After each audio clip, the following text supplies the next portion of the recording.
హైదరాబాద్లో భూగర్భ జలమట్టం వేగంగా ఖాళీ అవుతోంది.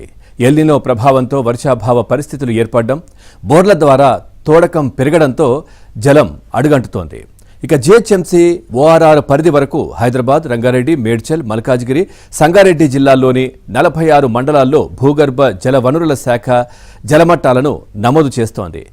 ఫీజోమీటర్ల ద్వారా జూన్ నెలకు సంబంధించి నమోదు చేసిన గణాంకాల ప్రకారం గతేడాది జూన్తో కన్నా ఈ ఏడాది జూన్లో 30 మండలాల్లో నీటి మట్టం పడిపోయింది.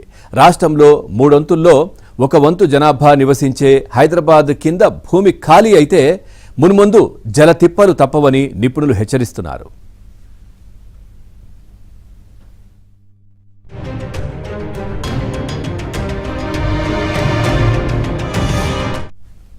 వర్షాభావ పరిస్థితులతో జూన్లో తెలంగాణలో 17 జిల్లాల్లో నీటి మట్టం పడిపోయినా రాష్ట్ర సగటు 0.01 మీటర్లు పెరిగింది. గతేడాది జూన్లో రాష్ట్ర సగటు 9.47 మీటర్లు కాగా ఈసారి 9.46 మీటర్లకు చేరింది. నీటి మట్టం తగ్గిపోయిన జాబితాలో 2.47 మీటర్లతో హైదరాబాద్ మొదటి స్థానంలో ఉంది.